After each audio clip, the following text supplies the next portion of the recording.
El día de hoy tenemos pues una conferencia muy importante, como había mencionado. Es una conferencia un poco, podemos decirlo así, histórica, ¿verdad? Compartimos muchas cosas que han ocurrido en la historia del ser humano. Como vimos, son acontecimientos que se van repitiendo y que por eso forman lo que conocemos los paralelos históricos, que son acontecimientos que se van repitiendo. Y la humanidad pues nunca había sabido la razón y el porqué de que estos acontecimientos se repiten, porque hay diferentes situaciones, personajes, que sí son diferentes personas, pero los acontecimientos que ocurren son similares. Y ya habíamos explicado la razón, y es porque el ser humano se dirige hacia la restauración, ¿verdad? Y cuando una persona falla en cumplir su misión, entonces viene otra persona, Dios elige a otra persona para que pueda llevar esta misión a cabo. Entonces, eh, el sábado pasado, perdón, la última conferencia, nosotros habíamos visto esto. Voy a comenzar a compartir pantalla. Habíamos visto esto, ¿verdad? Si recuerdan. Entonces, esta conferencia sí es un poquito mucha teoría, vamos a ver, pero bueno, hay que verlo, ¿verdad? Hay que ver qué es lo importante de esta conferencia. Ver cómo en realidad las cosas, los acontecimientos históricos se repiten y que en realidad estamos en los tiempos en los últimos días. Así como en la época de Jesús eran los últimos días porque ya todo estaba preparado, ya todo se había cumplido, ya el fundamento de fe, el fundamento de sustancia a nivel nacional ya se había establecido. Entonces, así también vamos a ver a través de esta conferencia de que ya estamos en los últimos días, ya estamos en los días del Señor de la segunda llegada. ¿Por qué? Porque la historia es testigo, la historia nos dice de que ya todo pasó, todo se cumplió, todo se volvió a repetir. Entonces ya estamos en los últimos días, en los días en los cuales el Señor de la segunda venida va a venir y va a dar esta verdad completa que va a llevar al ser humano a crear el reino de los cielos, establecer el reino de los cielos, viene el Mesías. Entonces, la conferencia pasada nosotros estuvimos viendo el primer paralelismo, que es este que ven en la pantalla,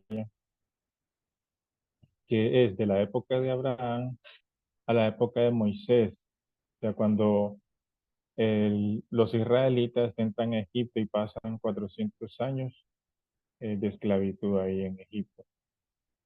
Entonces, este periodo de tiempo es paralelo al periodo de tiempo en el cual los discípulos de Jesús, pues los cristianos, ¿verdad? Pasaron 400 años bajo la persecución del Imperio Romano. Entonces, como es un paralelo a este periodo. Ya habíamos visto todos los puntos, ¿verdad?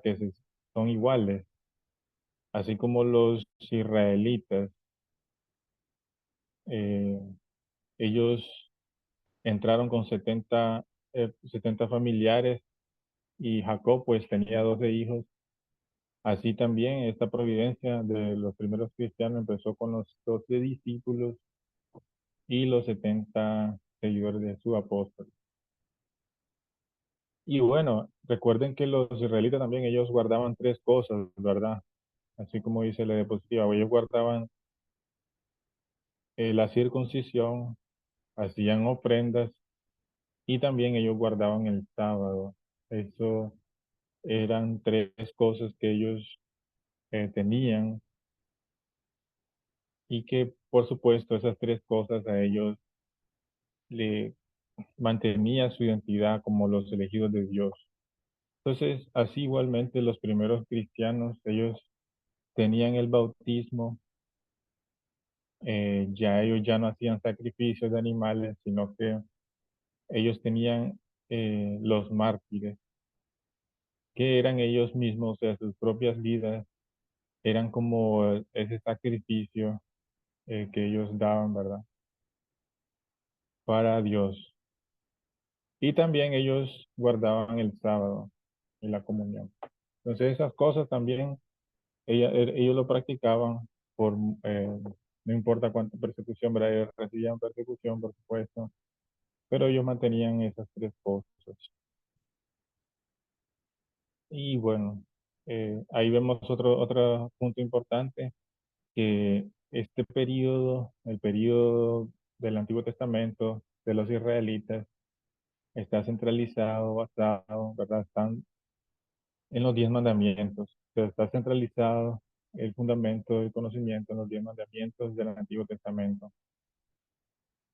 Y los cristianos pues ya tienen el Nuevo Testamento. Ellos, después de la persecución por el Imperio Romano, Teodosio I, como dice ahí en la diapositiva, él declara a la religión cristiana como la religión oficial. Entonces, eh, los cristianos ya pues ya no son más perseguidos, ¿verdad? Porque el emperador pues ya apoya a los cristianos. El emperador pues era un cristiano, Pío primero, entonces por eso él hace como que la religión sea la religión oficial del cristianismo. Entonces ya no hay más persecución, y se acaba la persecución, entonces el nuevo llega a ser para ellos como ese fundamento para la formación y estructuración de la iglesia, así como lo eran los 10 mandamientos y el centro del Antiguo Testamento para los israelitas. Entonces, como pueden ver en eh, en esta primera diapositiva, vemos cómo en realidad ocurren acontecimientos similares, ¿verdad? Y los dos periodos que casualmente sí duran 400 años cada uno. Entonces, alguien podría decir, no, pero pura coincidencia. Está bien, ¿verdad? Podemos decir que es coincidencia, pero vamos a ver cómo los siguientes periodos también se repiten. No solamente el periodo de tiempo, sino que los acontecimientos que ocurren dentro de ese periodo de tiempo son similares. Bien, vamos a pasar al siguiente periodo de tiempo que, bueno, luego de que, bueno, vamos a contar aquí que luego de que los israelitas pues ya centralizados en Moisés establecen una nación y ahí comienza otro periodo de tiempo. Y es el que continúa ahorita, que es el periodo de los jueces. Es el periodo de los jueces y este periodo dura 400 años, que va desde que, bueno, Moisés sacó al pueblo de Egipto y los lleva a Canaán a establecer una nación. Entonces, en este periodo de 400 años, ellos todavía no tenían reyes, entonces ellos eran regidos, eran comandados, vamos a decirlo así, por los jueces.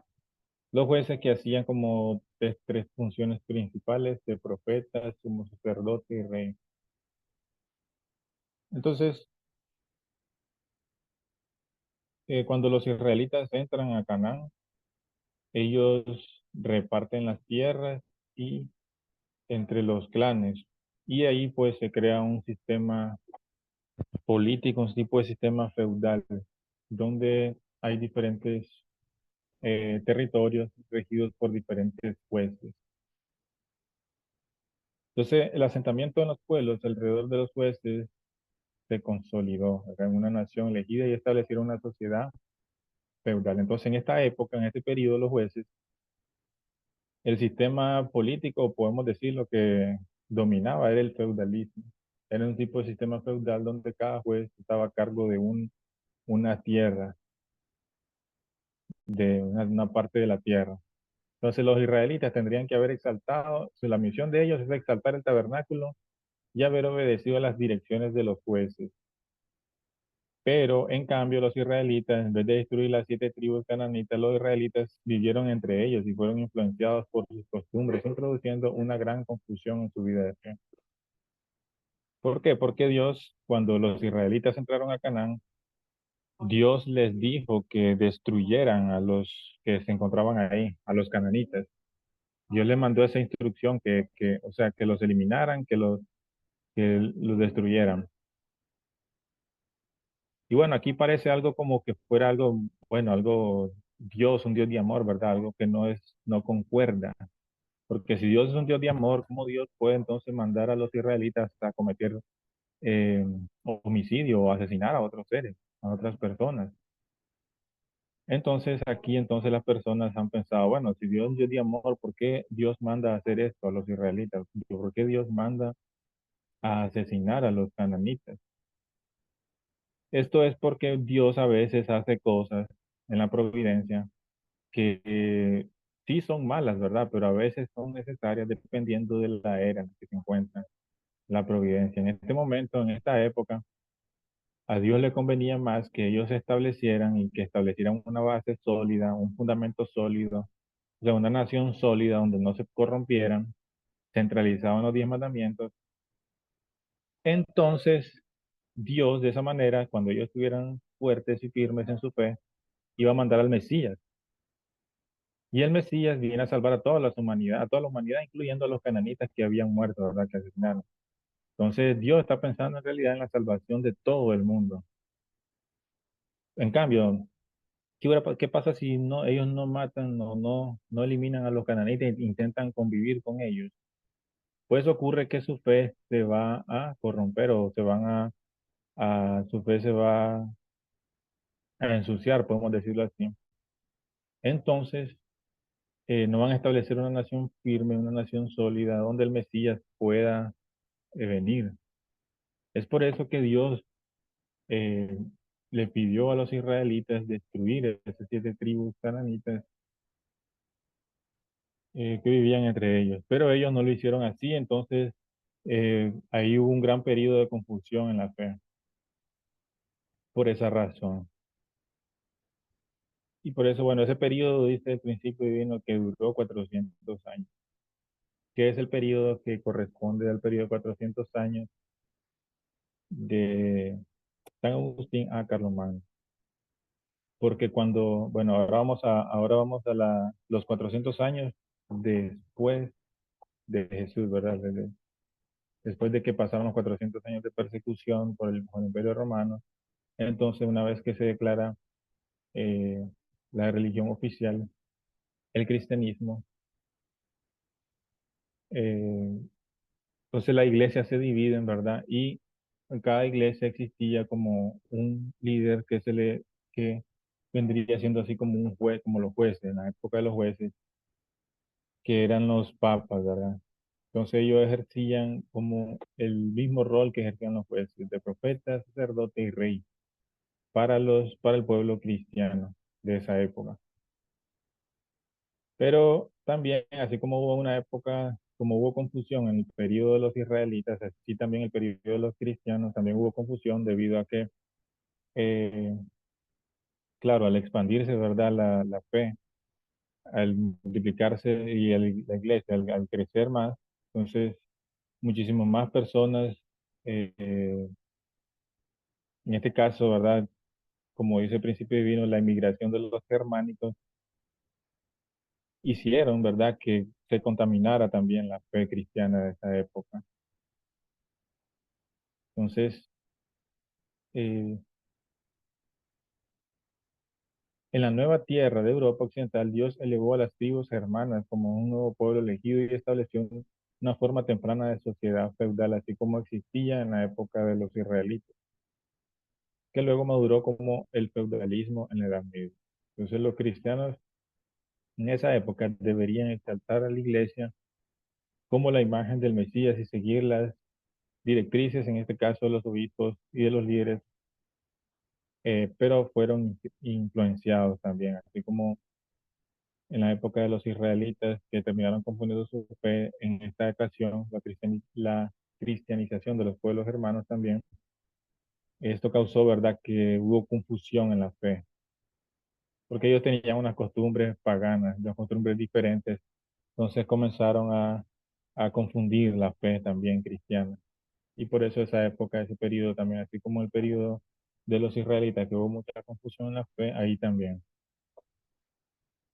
Y bueno, aquí vemos, ¿verdad? Ese periodo también dura 400 años, así como el periodo de, de Moisés a los 3 reyes, cuando aparece Samuel.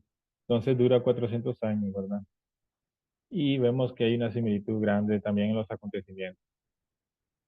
Luego empieza el periodo israelita del Reino Unido, del norte y el sur, cuando ya se establecen, ¿verdad? Y ya los israelitas, eh, de 800 años después de Abraham, el profeta Samuel ungió a Saúl como el primer rey de Israel.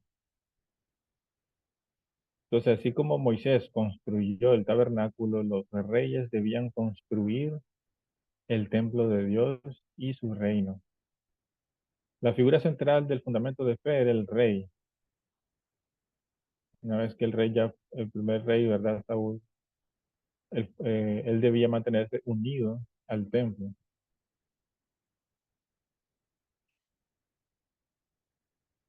Pero el rey Saúl, ¿verdad? Que fue el primer rey que fue coronado, no se unió al templo. Sin embargo, él eh, estaba más concentrado en tener un ejército poderoso en lugar de constru- construir el templo. Entonces, Saúl falla en su misión. El fallo del fundamento de sustancia, el rey Saúl en la posición de haber, porque Saúl desobedeció una orden de Dios dada a través del profeta Samuel. Entonces, Saúl, pues, no cumple la misión que Dios le encomendó y entonces, a continuación, Dios elige a David para ser rey de Israel. ¿Y qué le tenía que hacer David? David tenía que construir el templo y establecer el fundamento de sustancia, o sea, mantenerse unido al templo. Él, por supuesto, y toda la población de Israel. De esa manera, si cumplían esa misión, el Mesías podía venir en esa época. Pero David tampoco pudo construir el templo, porque David también había cometido muchos errores. Había David, o por ejemplo, la historia de Urías, ¿verdad? No sé si recuerdan esa historia, que David eh, mandó matar a un oficial, ¿verdad? Para él quedarse con la esposa de ese oficial, que se llama Urías. Entonces, muchas cosas, era muy sanguinario, como decirlo, David, ¿verdad? A pesar de que sí tenía fe en Dios y amaba a Dios, pero él cometió muchos errores y eso le descalificó a él para construir el templo. Entonces, luego vino Salomón y Salomón, pues sí tenía fe también en Dios, por supuesto, y era sabio, ¿verdad? Y como dice la Biblia, que Salomón le pidió a Dios sabiduría. Dios le dice, le preguntó a Dios, ¿qué es lo que quieres, verdad? Entonces, yo te lo voy a dar. Y él le pidió sabiduría para guiar al pueblo. Entonces, Salomón sí pudo construir el templo. Construyó el templo, pero el fundamento de su sustancia es no solamente construir el templo, sino mantenerse unido a él, respetando qué? Los 10 mandamientos, obedeciendo los 10 mandamientos. Pero Salomón no pudo hacer eso. Sí construyó el templo, pero no pudo mantenerse unido al templo y ni respetar los 10 mandamientos, porque tenía un problema Salomón y es que Salomón tenía muchas esposas. Entonces, eso terminó corrompiendo a Salomón también, desviándolo y terminó Salomón adorando a ídolos, o sea, dioses falsos. Incluso los dioses, esos ídolos falsos terminaron invadiendo el templo también.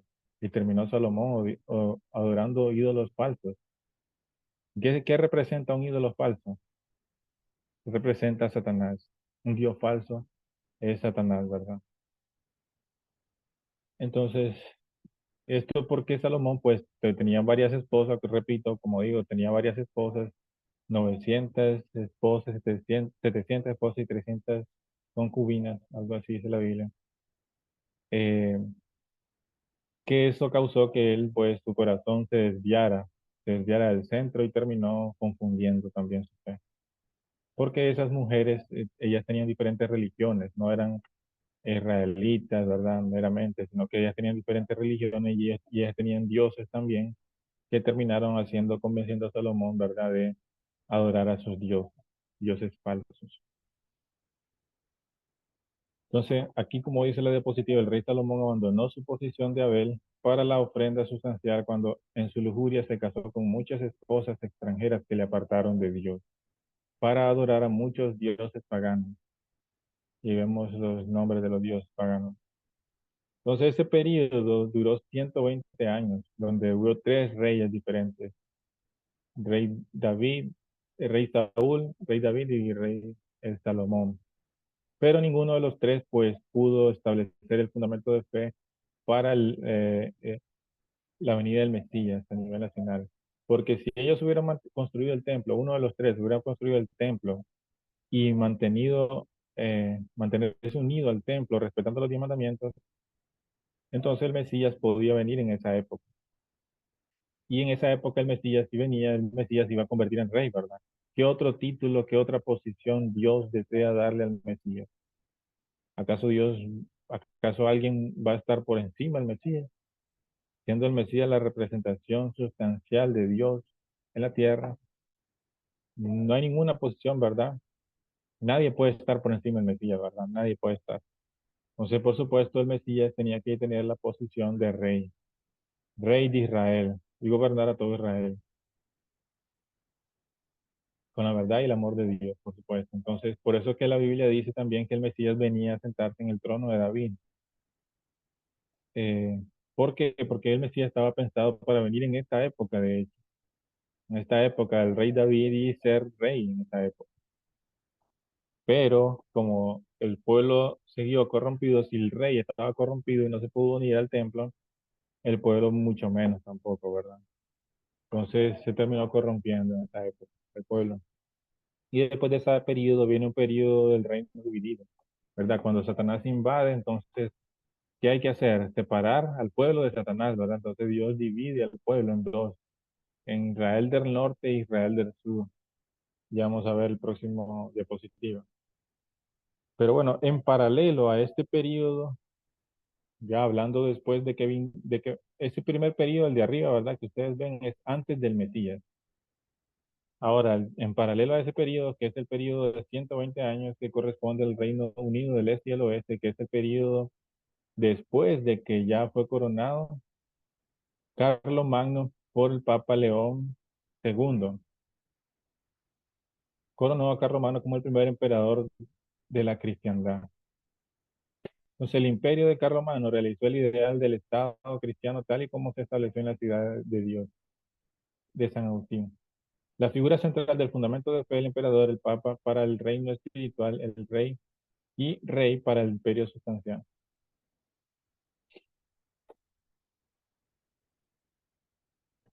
Entonces, lo que ocurrió aquí en este periodo de 400, de 120 años, perdón, que es de Carlomagno, inició con Carlomagno, sus hijos y nietos. Ese periodo se caracterizó porque así como eh, Dios quería establecer el ideal del templo a través del rey, ¿verdad? A través del rey en la época de los israelitas. Entonces así también Dios quería también gobernar a través del rey, en este caso Carlomagno, sus hijos y sus nietos. Siempre que Carlomagno, sus hijos y sus nietos se mantuvieran, ¿verdad? Unidos en este caso, tenían que mantenerse unidos al Papa que representaba, eh, era la figura central que representaba el Nuevo Testamento, las enseñanzas del Nuevo Testamento. Pone que el Papa era la representación de Jesús, ¿verdad? Lo más cercano que podía una persona representar a Jesús era a través del Papa, de Jesús y sus enseñanzas. Entonces el Papa era esta figura que representaba el Nuevo Testamento, las enseñanzas de Jesús, y la misión del Papa era guiar al rey eh, y prevenir que el rey se corrompiera, por supuesto, guiarlo espiritualmente para poder de esa manera establecer el ideal de Dios en esa época. Pero no fue así, porque tanto el Papa como el rey en esa época ellos se peleaban por el poder y cada uno deseaba tener como poder máximo. El Papa quería tener también poder económico, político, social, y el rey también. Entonces hubo un conflicto entre el rey y el Papa que impidió que la voluntad de Dios se realizara, porque repito, lo que Dios deseaba en esta época de 120 años del Reino Unido de este oeste, era que trabajaran en conjunto, en armonía, el rey y el papa. O sea, el papa guiando espiritualmente al rey y el rey de esa manera haciendo la voluntad de Dios eh, de acuerdo a las instrucciones del papa. Que por supuesto el papa debía estar unido al Nuevo Testamento, a las enseñanzas de Jesús, ¿verdad? El papa debería estar siempre, siempre, 100% centralizado en Jesús y transmitir las enseñanzas de Jesús a los reyes para que ellos pudieran entre los reyes gobernar acorde a la voluntad de Dios. Pero el fundamento de sustancia fracasó cuando los emperadores no obedecieron la voluntad de Dios y dejaron sus posiciones de Abel para la ofrenda sustancial. El imperio cristiano se dividió en tres. En la tercera generación, cuando los nietos de Carlomagno, Lotario y Luis II y Carlos, también, ¿verdad? Ocurrió lo mismo. Entonces, este periodo duró 120 años de conflicto entre los reyes y los papas por poder, ¿verdad? Y no se estableció el ideal de Dios, que lo que Dios realmente quería que ellos hicieran. Pero bueno, luego de eso siguió un periodo de 400 años, y aquí lo vamos a ver por separado, cada punto. Un periodo de 400 años donde los israelitas, ahora vamos con los israelitas, luego de que ellos ya estaban corrompidos, ¿verdad? Salomón se había corrompido, entonces incluso terminó adorando dioses falsos que simboliza a Satanás, ¿verdad? Porque Satanás es el dios falso de este mundo que gobierna con la mentira. Entonces, Dios tiene que dividir entonces el bien y el mal, ¿verdad? Para separar el bien del mal y de esa manera poder trabajar. ¿Por qué Dios divide, verdad? Así como Dios dividió a Adán, ¿se acuerdan? Dios dividió a Adán en Caín y Abel. También Dios le pidió a Abraham que dividiera la ofrenda en dos, que cortara los animales en dos. Esto simboliza la división entre el bien y el mal. Entonces, cuando Satanás invade, Dios tiene que dividir para que nuevamente él pueda continuar trabajando. Y luego de esa división, por supuesto, el propósito, ¿cuál es? Es volver a unirse centralizado en quién? En Dios. Entonces, una vez que ocurre esa separación, tiene que regresar a unirse, pero centralizado en Dios. Casualmente hay una nación en la actualidad que se encuentra dividida también en norte y sur, ¿verdad? Que es Corea. Entonces Corea tiene que volver a reunificarse nuevamente, pero centralizado en quién? En Dios, en el Dios verdadero, Dios creador del cielo y la tierra, no el Dios falso, Satanás. Entonces, nuevamente Dios divide para que se vuelvan a unir, ¿verdad? Centralizado en Dios. Entonces, la victoria va a ocurrir cuando se unan y estén centralizados en Dios. ¿Por qué? Porque en este caso, siempre cuando se dividen, hay una parte en la posición de Caín y hay una parte en la posición de Abel. Entonces, esa unión tiene que ser centralizada en quién? En Abel, ¿verdad? Tiene que unirse centrado en Abel. Entonces, Abel tiene que ganar, tiene que ganarle la victoria a Caín. Tiene que convencer a Caín, tiene que eh, hacer condiciones, etcétera, oración, amar a Caín, educar a Caín, para que pueda existir esa unión pacífica. Entonces, en ese periodo de 400 años después de que el reino se corrompió, entonces el Reino Unido se dividió en la tercera generación de dos reinos, en dos reinos, norte y sur. En la posición de Caín se encontraban 10 tribus. El reino de Israel del norte fue regido por 19 reyes y en 260 años, dice. Fue fundado por Jeroboam, un exiliado en días del rey Salomón. Su dinastía cambió 9 veces. Ningún rey fue justo a los ojos de Dios. Dios mandó el profeta Elías, que venció sobre 850 profetas de Baal y a Seraón en el monte Carmelo, donde Dios hizo descender fuego desde el cielo al altar. También otros profetas, incluidos Eliseo, Osea, Amós, predicaron la palabra de Dios a riesgo de sus vidas. Entonces, este periodo de 400 años se caracteriza por la gran proliferación de profetas. Ahí es donde aparecen los grandes profetas del Antiguo Testamento, ¿verdad? Que nosotros vemos en la Biblia. Y es que Dios hacía mandar profetas, eh, nacían en el sur, ¿verdad? En Israel del sur, Judá, y Dios los mandaba al norte a predicar para el arrepentimiento, ¿verdad? Que se arrepintieran, que volvieran a los principios de Dios, que regresaran a hacer la voluntad de Dios, pero ellos, como dice la Biblia, más tarde Jesús decía, apedreaban, ¿verdad? ¿Cuál de los profetas, decía Jesús, no apedrearon y asesinaron, ¿verdad? A vuestros padres? ¿Por qué? Porque todos los profetas que iban al norte a dar testimonio, a profetizar, terminaban siendo apedreados, asesinados finalmente. Entonces, al final, Dios hizo que los asirios lo destruyeran al norte y perdieron para siempre la calificación de ser el pueblo de Dios, porque al final no se arrepintieron. En cambio, Dios también en la posición de Abel quedaron dos tribus, la parte del sur, o sea, Israel del sur. Quedaron dos tribus. El reino de Judá fue regido por 20 reyes en 394 años. El reino de Judá fue fundado por un hijo de Salomón, Roboam. Su casa real continuó con una única dinastía desde David hasta Sedequía, produciendo muchos reyes rectos, dice, de entre los 20 que gobernaron el reino con justicia por 394 años. Después del rey Josías, hubo una sucesión de reyes malos influenciados del reino del norte. Eso llevó a mucha idolatría y corrupción también. Y el pueblo fue llevado cautivo a Babilonia. Entonces al final, bueno, ellos duraron, dice el principio divino, 394 años, donde el reino sí estuvo regido por reyes que sí fueron rectos y justos, pues no fueron como los reyes del norte, sino que estos sí eran reyes rectos, dice el principio, que por supuesto practicaban y estaban unidos al templo, ¿verdad? Practicaban la palabra de Dios. Entonces después de esto, al final pues terminaron siendo influenciados por el reino del norte.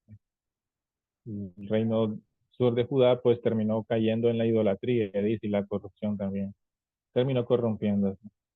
Y el pueblo fue llevado cautivo a Babilonia. Entonces Dios mandó a 4 profetas mayores y 12 menores para que la nación se arrepintiese y se reformara internamente. Sin embargo, como los reyes y la gente hicieron caso omiso a los profetas, Dios les castigó externamente, mandando naciones gentiles como Siria, Asiria y Babilonia para atacarles. Entonces las naciones gentiles llevaron a la gente de Israel y Judá de cautiverio, poniendo fin a ese periodo. Entonces ellos comienzan un periodo más tarde de cautiverio en Babilonia. Entonces, ¿verdad? ¿Cómo es la historia, verdad? Ellos estaban esclavos en Egipto. Entonces Moisés viene, los libera, crean una nación, pero por la corrupción, ¿verdad? Y la falta de fe en Dios, la falta de práctica de la palabra de Dios, terminan corrompiéndose también en la idolatría. Entonces, otra vez vuelven a ser esclavos, ¿verdad? En este periodo vemos cómo ellos nuevamente, por esa corrupción que había en esa época, nuevamente ellos entonces ahora son llevados cautivos a Babilonia, ¿verdad? Nuevamente, por esa corrupción que había. Entonces, vamos a ver cómo este periodo es lateral o contraparte al periodo de 400 años de los reinos divididos del este y el oeste. Aquí estos 400 años son de la historia cristiana, ¿verdad? Entonces, el imperio cristiano también se dividió en la tercera generación de los nietos de Carlomagno y partieron en 3 reinos, los francos del este, los francos del oeste e Italia, que bajo Otto I se convirtió en el Sacro Imperio Romano. Entonces vemos cómo en el periodo anterior se dividieron también por la corrupción, ¿verdad? En Israel del norte e Israel del sur. Aquí vemos en el periodo cristiano también que igualmente por la misma corrupción, ¿verdad? Del Papa con el rey, de que ellos querían tener todo el poder, entonces terminaron dividiéndose la iglesia, ¿verdad?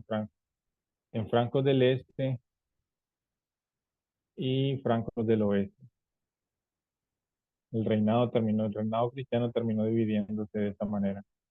Entonces, en el periodo de los reinos divididos del este y el oeste, que restauró este periodo por indemnización como la identidad de tiempo sustancial, hubo corrupción en el Vaticano. Los monjes como Santo Tomás de Aquino y San Francisco iniciaron a través de sus consejos el movimiento de reforma interna. Ese periodo, así como había un periodo en el pueblo de Israel, un periodo donde aparecieron los grandes profetas, recuerdan, los grandes profetas, Amós, Jonás, eh, Elías, ¿verdad? Grandes profetas del Antiguo Testamento. En este periodo cristiano también de 400 años es el periodo donde aparecen los grandes santos también de la historia. Santo Tomás de Aquino, San Francisco de Asís, y muchos otros, ¿verdad? Que intentan iniciar un movimiento de reforma interna, por supuesto, porque la iglesia estaba corrompida también. Había mucha corrupción, ¿verdad? La iglesia se había olvidado y había olvidado el propósito, ¿verdad? Que ellos tenían, que era preparar al pueblo para la segunda venida del Mesías, preparar a los cristianos, mantenerlos vivos espiritualmente para esperar al Señor en la segunda venida. Entonces, sin embargo, los líderes seguían tendiendo a caer y corromperse más sin arrepentirse de Dios. Incluso, ¿verdad? San Francisco, Dios mismo le había comentado misión a San Francisco, ¿verdad?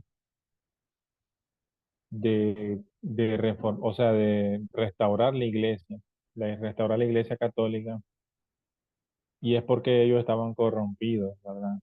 Los, los católicos, los cristianos, ¿verdad? Pues hacían prácticas equivocadas, incluso vendían el perdón de los pecados, se interesaban más en el dinero, eran muy avaros, ¿verdad? En esa época, que en guardar o proteger la fe de la gente. Entonces, como San Francisco fue, ¿verdad? Y reclamó a la iglesia todo esto, ¿verdad? Toda esta corrupción que había, entonces se le permitió a San Francisco crear como la orden de los franciscanos, se llamó así, como crear como un grupito, ¿verdad? Donde, bueno, en realidad fue un fracaso, ¿verdad? Porque, bueno, el propósito era que los líderes cristianos de esa época cambiaran, pero ellos no cambiaron, sino que le permitieron a San Francisco crear esta orden de los franciscanos porque dijeron, bueno, si ellos quieren ser buenos, si ellos quieren hacer las cosas bien, que ellos lo hagan, ¿verdad? Pero nosotros vamos a seguir como estamos, nosotros no vamos a cambiar. Entonces fue como un fracaso en realidad.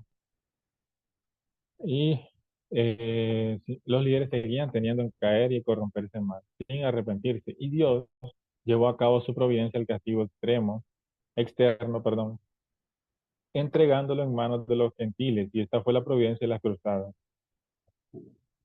Las cruzadas bueno, se organizaron, ¿verdad? Estas cruzadas como con el pretexto de recuperar Tierra Santa, pero lo que ellos querían en realidad, los líderes, los papas, los líderes religiosos de esa época, eran apoderarse de las riquezas que habían.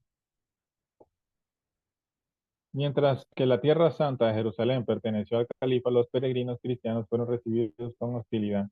Pero después de la ocupación de Jerusalén por los turcos seljúcidas a la caída del califato, fueron perseguidos y los sucesivos reyes enojados organizaron las cruzadas para restaurar la Tierra Santa. Las cruzadas que comenzaron en el año 1096 tuvieron 7 expediciones para aproximadamente 200 años, pero fracasaron una a otra. Entonces todas las cruzadas que se organizaron para supuestamente recuperar Tierra Santa, pero lo que se deseaba en realidad era apoderarse de las riquezas que habían ahí en esos territorios. Sin embargo, todas esas cruzadas fallaron una tras otra, haciendo también que los principales líderes de esa época quedaran más y más, cada vez más empobrecidos por esta situación.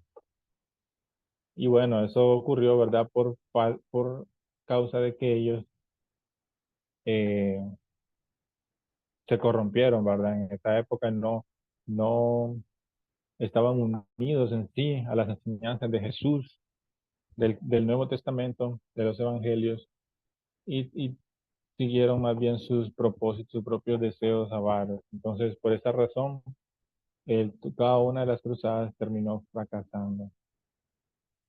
Y bueno, eso es un periodo que se compara con el periodo anterior que vimos, ¿verdad? 400 años. Este periodo dura también 400 años. 400 años. Entonces, luego de eso, bueno, vamos a ver qué ocurre en un periodo de 210 años. Primero, vamos a ver el periodo de 210 años eh, en la época de los israelitas, antes de que viniera Jesús, que se llama el periodo 210 años de periodo de cautiverio y retorno de los judíos. En este periodo, los judíos en cautiverio estaban en cautiverio, ¿verdad? El rey Joaquín, Daniel y otros miembros de la realeza, juntamente con los ministros del gobierno, oficiales, artesanos y mucha otra gente judía, fueron cautivos por Nabucodonosor, el rey de Babilonia, hasta que fueron liberados por Ciro, rey de Persia. Y pues este Ciro, rey de Persia, no tenía nada en contra de los israelitas, ¿verdad? Entonces no los siguió, como decir, oprimiendo, los tenía más cautivos más. Incluso les daba posiciones o cargos a los israelitas en el gobierno. Entonces, pero pasaron muchos años, ¿verdad? Un periodo de 140 años desde la liberación de los judíos por decreto real del rey de Ciro. Una vez que Persia conquistó Babilonia, hasta el tiempo en el que pudieron volver a su tierra por tercera vez para establecerse como una nación, centrada en el profeta Malaquías, preparándose para el Mesías. Porque este periodo entonces ellos están cautivos por Babilonia, pero luego este nuevo rey de Persia, Ciro, ¿verdad? Ya no tiene nada en contra de ellos, entonces, por lo tanto, ellos seguían ahí, ¿verdad? En Babilonia, ya no eran cautivos, pero sin embargo seguían ahí en Babilonia. O quedaron en Babilonia ahí, podemos decir 70 años más, se quedaron ahí. Hasta que aparece una persona, figura central importante, que es Malaquías. Y Malaquías les recuerda a los israelitas su identidad y que ellos tenían que regresar a sus tierras y no quedarse ahí en Babilonia. Ellos tenían que regresar a sus tierras, reconstruir el templo y prepararse para la venida del Mesías. Esa era su identidad, esa era la identidad que ellos tenían, los elegidos de Dios. Entonces Malaquía fue esta figura central, esta persona que enseñó o les hizo recordar a los israelitas su identidad mesiánica, su identidad como los elegidos de Dios. Entonces, centrados en el profeta Malaquías, ellos regresaron a sus tierras de Israel y reconstruyeron el templo y se prepararon para la venida del Mesías, que es el periodo que corresponde al siguiente periodo. Entonces, en paralelo a este periodo, ¿verdad? Ya podemos decir después de que Jesús vino, el periodo cristiano, o- eh, es un periodo que dura 210 años también, que se llama el periodo de cautiverio y retorno papal. En 1309 el rey Felipe IV, eh, dice ahí, al Papa Clemente V, dice, trasladar el papado, dice, lo obligó a Roma, en Aviñón, al sur de Francia, como dice ahí la diapositiva. Allí vivieron como cautivos los sucesivos papas durante 70 largos años, dijo, bajo la custodia de los reyes franceses. Después de esto, el Papa Gregorio XI volvió a Roma en 1377. Después de retornar al Vaticano, a Roma, hubieron tres papas ejerciendo al mismo tiempo el papado y hubo una gran confusión. Entonces hubieron esos tres papas, Urbano VI, Clemente VII y Alejandro V, oponiéndose el uno al otro y trayendo una gran confusión hasta la mitad del siglo XV, hasta que las aguas volvieron a su cauce y la monarquía absoluta papal perdida desde 1309, restauró sus funciones. O sea que en este periodo también, ese periodo de cautiverio y retorno papal, ¿verdad? Porque dice, como dice el principio divino, que ahí vivieron 70 largos años los papas bajo la custodia de los reyes franceses en cautiverio. Así como estuvieron en cautiverio los israelitas por el rey Nabucodonosor, así también los papas estuvieron cautivos. Pero luego hubo un periodo de confusión, como dice ahí, en donde hubieron tres papas al mismo tiempo. En este periodo de la historia hubieron tres papas y cada uno de ellos quería ejercer el papado, quería ser el líder. Entonces, imagínense, si había gran confusión dentro de la iglesia, imagínense también las personas, ¿verdad?, que estaban viendo todo ese show de los papas. Entonces también estaban confundidos y ese periodo también, pues al final los destituyen a los tres, que eligen a un cuarto, que ese ya vendría siendo el papa, ya que definitivamente iba a ser el que iba a ser la figura central. Y bueno, y continuaron este periodo. Aquí no dice la diapositiva, pero seguían eh, la confusión, porque había tanta confusión en esa época, imagínense, tres papas al mismo tiempo, ¿verdad? Entonces, confusión dentro de la iglesia y afuera de la iglesia. Entonces, tanta confusión que había incluso en las enseñanzas, incluso del Nuevo Testamento, en las enseñanzas de Jesús también, no eran transmitidas con claridad, no eran transmitidas con, con una verdad tan clara, pura como podemos encontrarla ahora en la Biblia. Porque antes, de hecho, en esa época, no podía cualquier persona venir y leer la Biblia así porque sí. Era prohibido, de hecho, leer la Biblia. No se podía leer la Biblia. Entonces, no todas las personas tenían acceso a la Biblia. Y los papas, pues algunos corruptos, pues la mayoría, de hecho todos, ¿verdad? Corruptos, se aprovechaban de esto y terminaban también vendiendo el perdón de los pecados, perdiendo, eh, quiere ir al cielo, entonces deposite, ¿verdad? Quiere salvar a sus antepasados, una persona que ya murió quiere que vaya al cielo, entonces eche una moneda aquí de oro o deposite tanto dinero, ¿verdad? Entonces ellos vendían estas cosas, se aprovechaban de la fe de la gente para hacer dinero, vendiendo el perdón de los pecados.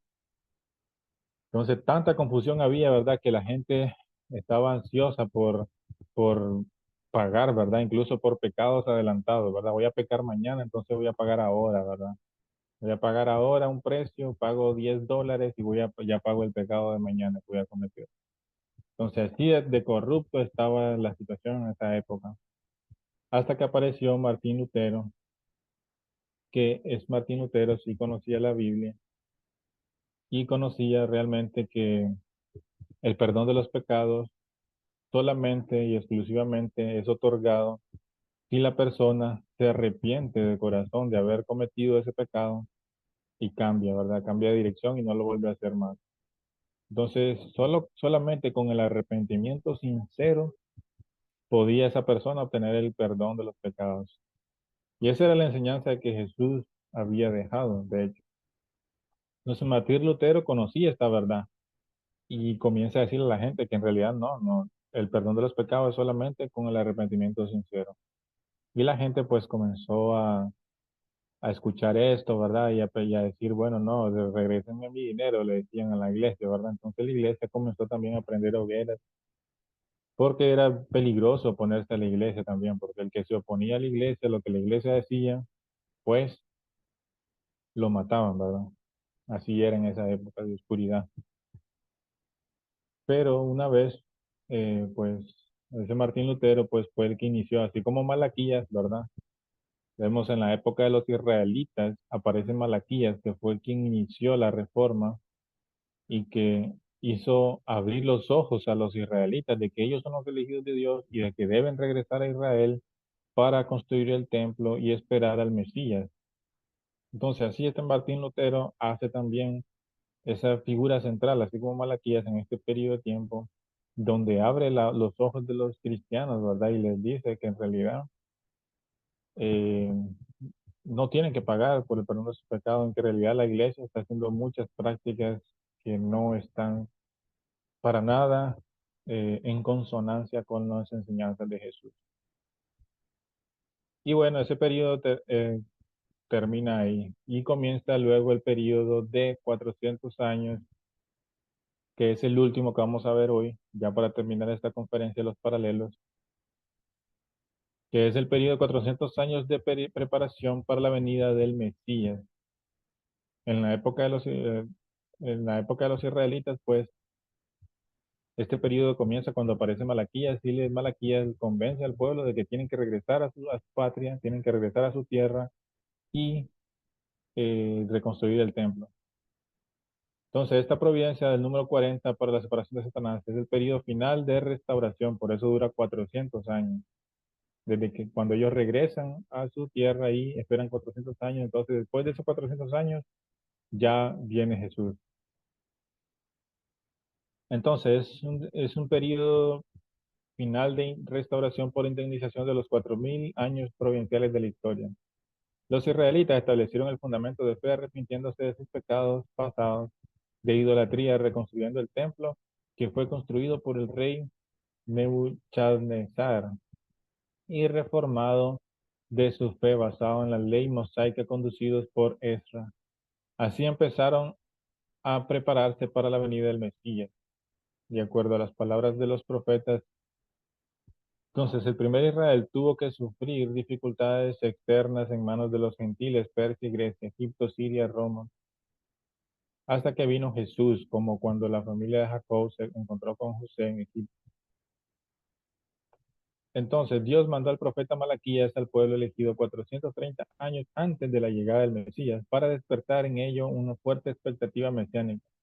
También inspiró a los judíos a que reformaran su religión y profundizaran su fe para hacer los preparativos para la venida del Mesías.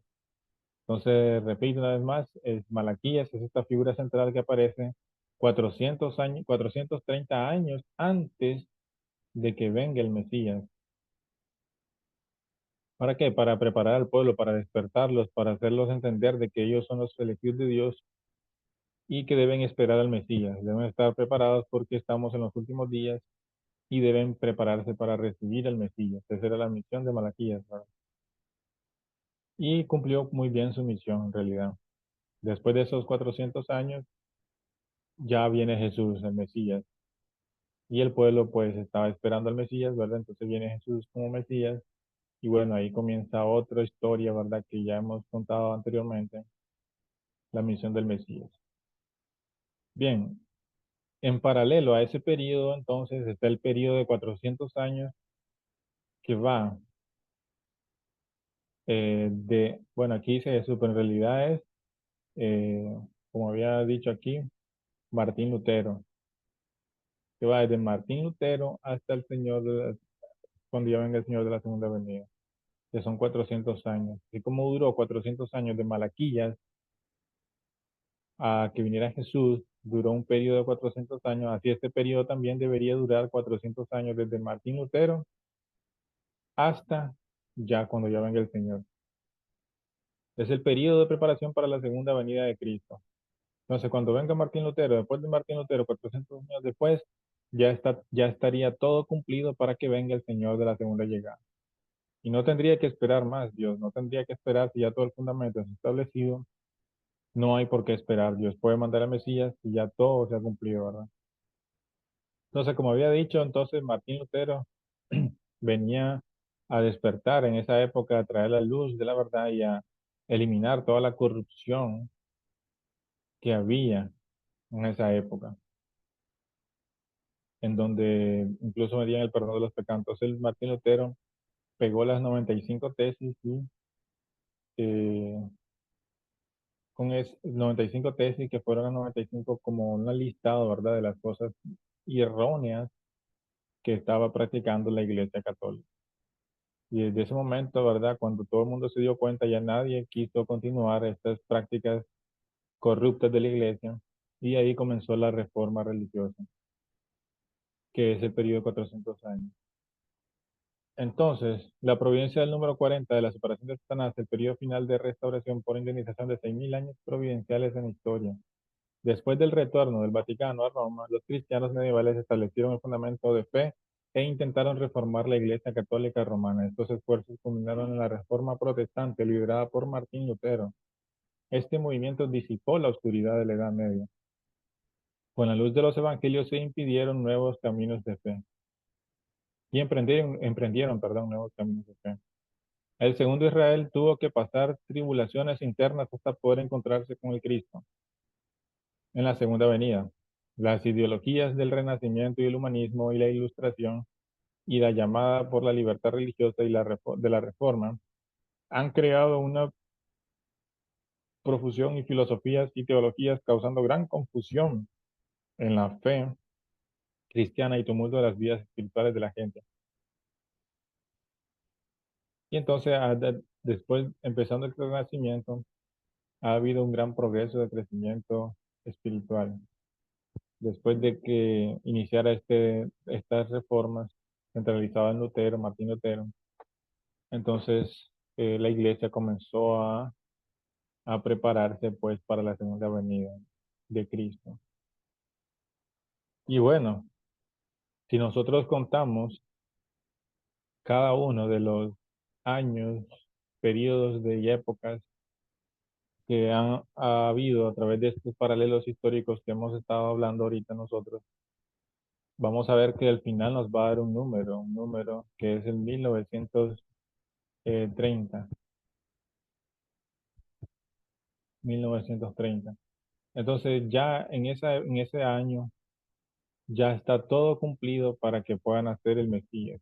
Entonces, alrededor de esa época, alrededor de ese periodo de tiempo en la historia, ya el Mesías ya pudo haber nacido, ya tiene que haber nacido, ya no necesita Dios.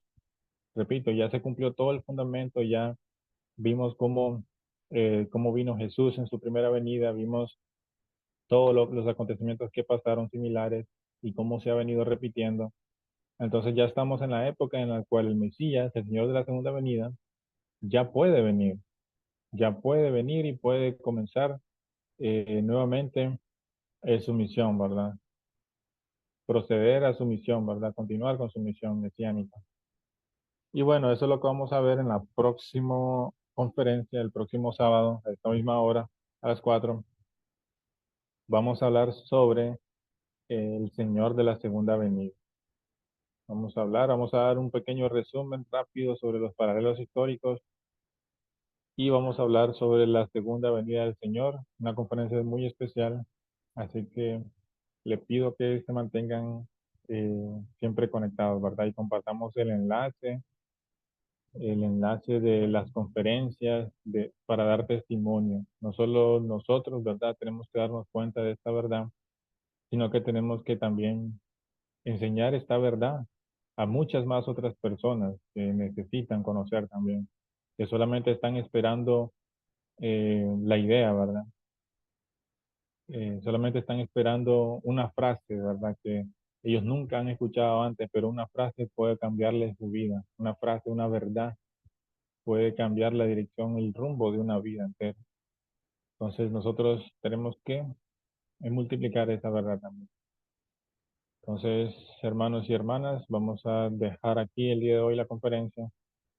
Si alguno de ustedes tiene alguna duda, alguna consulta, pueden encender su micrófono y pueden preguntar sin ningún problema.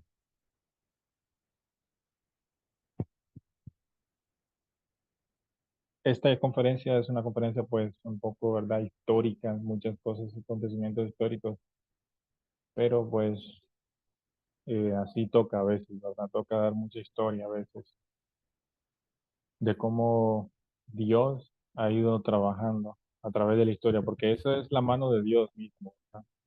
Podemos ver esos acontecimientos que han ocurrido en la historia a través de la humanidad, que los hombres han hecho, ¿verdad? Acontecimientos que los hombres han hecho, pero en realidad es Dios detrás de esos acontecimientos, influenciando al ser humano, influenciando a sus hijos para ser restaurados, para llevarlos hacia el camino de la restauración.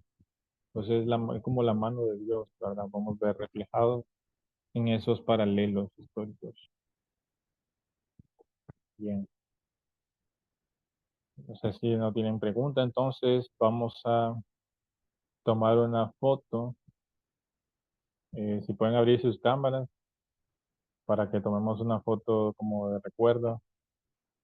Bien, gracias. Vamos a comenzar con la foto. La cuenta de tres. Una, dos y tres. Permítame. Bien, muchísimas gracias entonces, hermanos. Gracias por haberse unido el día de hoy. Nos vemos el próximo sábado y bendiciones de Dios para todos. Gracias. Nos vemos. Adiós.